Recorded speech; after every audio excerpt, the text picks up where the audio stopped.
मासिक शिवरात्रि का दिन शिव भक्तों के लिए बेहद खास होता है। यह दिन भगवान भोलेनाथ को समर्पित होता है। इस दिन शिव पूजन का विधान है। इस बार मासिक शिवरात्रि 12 अक्टूबर को पड़ रही है। इस दिन साधक विधि विधान से भगवान शिव और माता पार्वती की पूजा करते हैं। नमस्कार दोस्तों, हमारे चैनल धर्म कथा में आप सबका बहुत बहुत स्वागत है। मासिक शिवरात्रि पर पढ़ी जाती है यह पौराणिक कथा। धार्मिक पौराणिक कथा के अनुसार चित्रभानु नामक एक शिकारी था। जानवरों की हत्या करके वह अपने परिवार को पालता था। वह एक साहूकार का कर्जदार था, लेकिन उसका ऋण समय पर न चुका सका। क्रोधित साहूकार ने शिकारी को शिवमठ में बंदी बना लिया। संयोग से उस दिन शिवरात्रि थी। शिकारी ध्यानमग्न होकर शिव संबंधी धार्मिक बातें सुनता रहा। चतुर्दशी को उसने शिवरात्रि व्रत की कथा भी सुनी।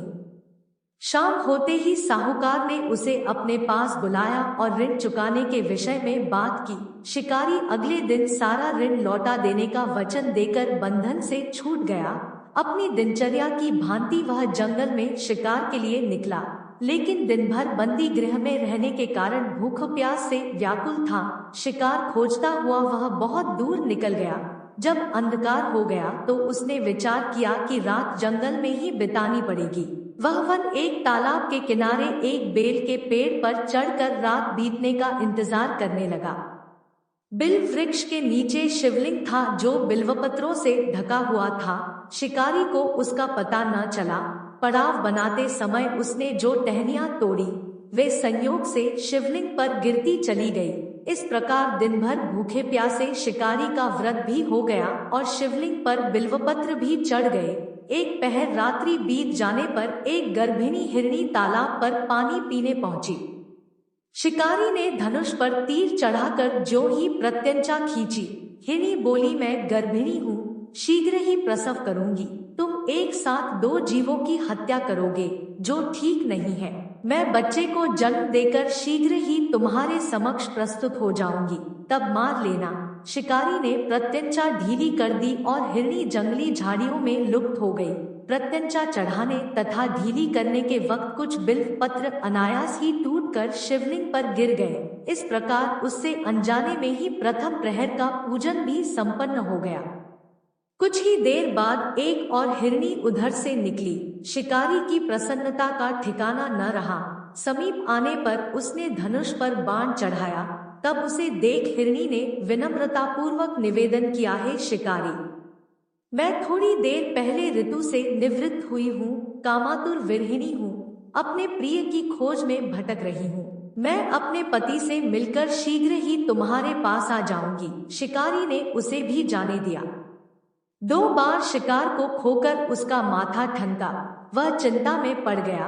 रात्रि का आखिरी पहर बीत रहा था। इस बार भी धनुष से लगकर कुछ बेलपत्र शिवलिंग पर जा गिरे तथा दूसरे प्रहर की पूजन भी संपन्न हो गई। तभी एक अन्य हिरणी अपने बच्चों के साथ उधर से निकली। शिकारी के लिए यह स्वर्णिम अवसर था। उसने धनुष पर तीर चढ़ाने में देर नहीं लगाई। वह तीर छोड़ने ही वाला था कि हिरणी बोली, है शिकारी, मैं इन बच्चों को इनके पिता के हवाले करके लौट आऊंगी। इस समय मुझे मत मारो। शिकारी हंसा और बोला, सामने आए शिकार को छोड़ दूं? मैं ऐसा मूर्ख नहीं। इससे पहले मैं 2 बार अपना शिकार खो चुका हूँ। मेरे बच्चे भूख प्यास से व्यग्र हो रहे होंगे। उत्तर में हिरणी ने फिर कहा, जैसे तुम्हें अपने बच्चों की ममता सता रही है, ठीक वैसे ही मुझे भी। हे शिकारी, मेरा विश्वास करो, मैं इन्हें इनके पिता के पास छोड़कर तुरंत लौटने की प्रतिज्ञा करती हूँ। हिरणी का दुख भरा स्वर सुनकर शिकारी को उस पर दया आ गई। उसने उस मृगी को भी जाने दिया। शिकार के अभाव में तथा भूख प्यास से व्याकुल शिकारी अनजाने में ही बेलवृक्ष पर बैठा बेलपत्र तोड़ तोड़ कर नीचे फेंकता जा रहा था। पौ फटने को हुई तो एक हष्टपुष्ट मृग उसी रास्ते पर आया। शिकारी ने सोच लिया कि इसका शिकार वह अवश्य करेगा। शिकारी की तनी प्रत्यंचा देखकर मृग विनीत स्वर में बोला, है शिकारी, यदि तुमने मुझसे पूर्व आने वाली 3 मृगियों तथा छोटे छोटे बच्चों को मार डाला है तो मुझे भी मारने में विलंब न करो, ताकि मुझे उनके वियोग में एक क्षण भी दुख न सहना पड़े। मैं उन हिरनियों का पति हूँ। यदि तुमने उन्हें जीवन दान दिया है तो मुझे भी कुछ क्षण का जीवन देने की कृपा करो। मैं उनसे मिलकर तुम्हारे समक्ष उपस्थित हो जाऊंगा। मृग की बात सुनते ही शिकारी के सामने पूरी रात का घटनाचक्र घूम गया। उसने सारी कथा मृग को सुना दी। तब मृग ने कहा, मेरी तीनों पत्नियां जिस प्रकार प्रतिज्ञाबद्ध होकर गई हैं, मेरी मृत्यु से अपने धर्म का पालन नहीं कर पाएंगी। आथा जैसे तुमने उन्हें विश्वास पात्र मानकर छोड़ा है, वैसे ही मुझे भी जाने दो। मैं उन सब के साथ तुम्हारे सामने शीघ्र ही उपस्थित होता हूँ। शिकारी ने उसे भी जाने दिया। इस प्रकार प्रातः को आई उपवास, रात्रि जागरण तथा शिवलिंग पर बेलपत्र चढ़ने से अनजाने में ही पर शिवरात्रि की पूजा पूर्ण हो गई। पर अनजाने में ही की हुई पूजन का परिणाम उसे तत्काल मिला। शिकारी का हिंसक हृदय निर्मल हो गया, उसमें भगवत शक्ति का वास हो गया।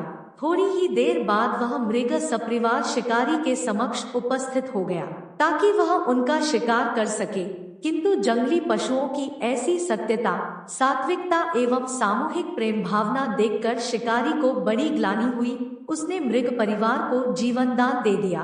अनजाने में शिवरात्रि के व्रत का पालन करने पर शिकारी को मोक्ष और शिवलोक की प्राप्ति हुई। मित्रों, आज के लिए बस इतना ही। आशा करते हैं आप सबको ये वीडियो पसंद आया होगा। वीडियो पसंद आएगा तो लाइक और सब्सक्राइब जरूर करें। हर हर महादेव।